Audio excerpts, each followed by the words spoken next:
Hello friends, ये dark psychology series का 16वां video है और आज मैं डिस्कस करने वाला हूँ psychological manipulation technique manipulation of facts के बारे में।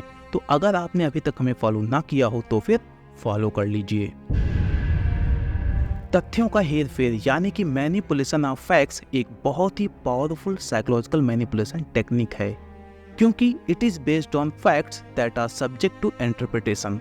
यानी कि यह मैनिपुलेशन तथ्यों पर आधारित होता है और तथ्यों की अलग अलग परिस्थितियों में अलग अलग व्याख्याएं हो सकती हैं।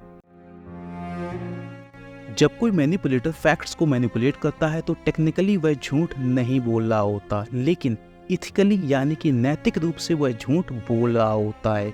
वो तथ्यों का इस तरीके से यूज करता है जिससे उसको फायदा हो या वो दूसरों को नुकसान पहुंचा सके।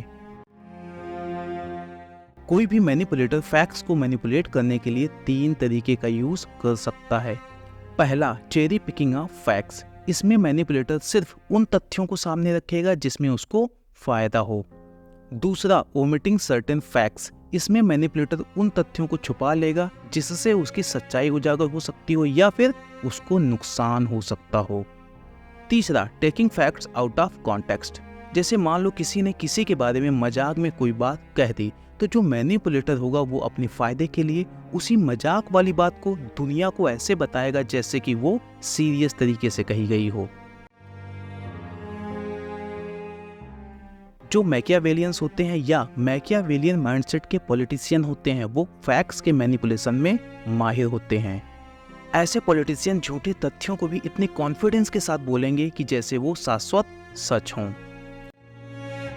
आगे चलकर मैं इन मैकियावेलियन माइंडसेट के पॉलिटिशियन पर भी वीडियो बनाऊंगा, क्योंकि ऐसे नेता किसी भी देश और उस देश की जनता के भविष्य के लिए बहुत ही खतरनाक होते हैं।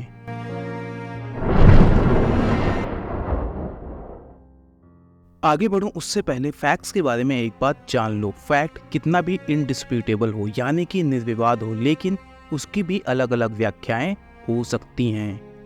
तो चलिए अब मैं मैनिपुलेशन ऑफ फैक्ट्स को अलग अलग उदाहरण से समझा देता हूँ। पहला उदाहरण, जो बहाने बनाए जाते हैं वो भी एक तरीके का मैनिपुलेशन ऑफ फैक्ट्स ही होता है। तो जो अच्छा बहाना बनाने वाला होगा ना, वो जब बहाना बनाएगा तो कुछ भी झूठ नहीं बोलेगा, लेकिन वो सिर्फ उतनी ही बात बताएगा जिससे उसका काम हो जाए। मान लो एक बच्चा स्कूल नहीं गया, तो जब अगले दिन टीचर ने पूछा कि तुम स्कूल क्यों नहीं आए थे, तो वो बोलता है दादी की तबीयत खराब हो गई थी। अब टीचर बोलता है कोई बात नहीं, बैठ जाओ।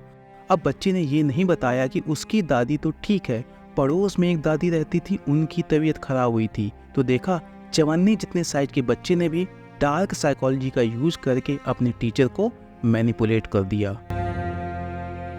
दूसरा उदाहरण, इसमें जो मैनिपुलेटर होते हैं वो विक्टिम, बोले तो जो व्यक्ति पीड़ित होता है उसी को ही दोष दे देते हैं।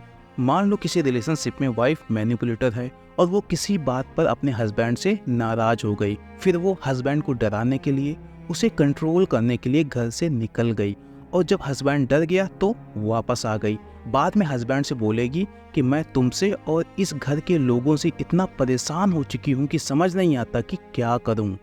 अब हस्बैंड क्या सोचेगा, बेचारी बहुत परेशान है इसलिए ऐसा कदम उठा लेती है। दूसरा केस, हस्बैंड ने गुस्से में आकर अपनी पत्नी पर हाथ उठा दिया, फिर अपनी पत्नी से बोलता है कि तुमने मुझे मजबूर किया हाथ उठाने के लिए। अब पत्नी क्या सोच रही, शायद चिंटू के पापा बहुत परेशान होंगे इसलिए मुझ पर हाथ उठा दिया, वैसे कितने अच्छे हैं। तो पहले केस में जो पति है और दूसरे केस में जो पत्नी है, इन दोनों के लिए 5 सेकेंड का मौन मेरी तरफ से।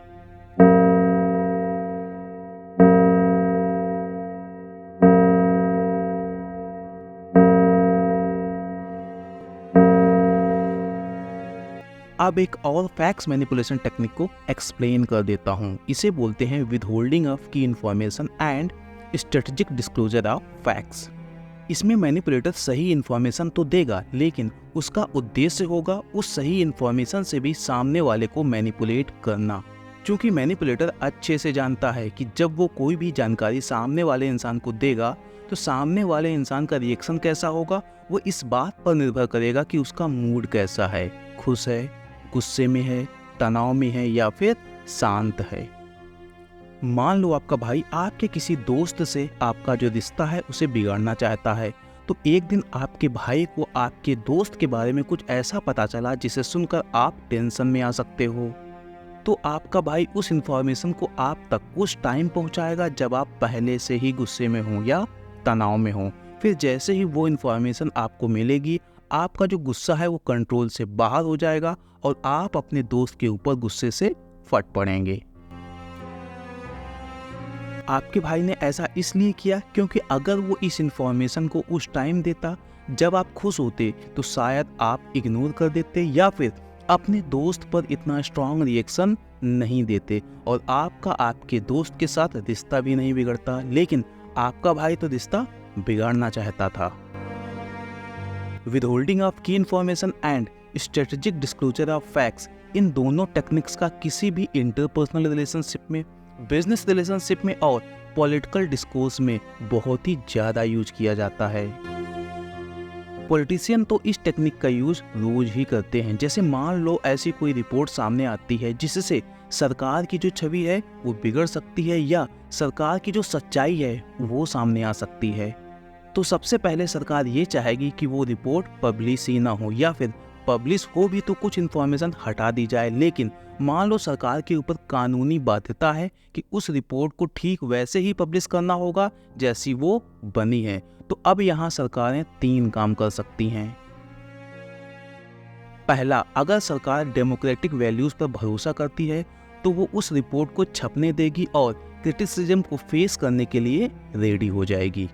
दूसरा, अगर सरकार चलाने वाले लोगों का लोकतांत्रिक चरित्र कमजोर है तो वो क्या करेंगे, रिपोर्ट को पब्लिश करेंगे, लेकिन उसके पहले ये सुनिश्चित करने का प्रयास करेंगे कि रिपोर्ट को ज़्यादा मीडिया कवरेज ना मिल पाए।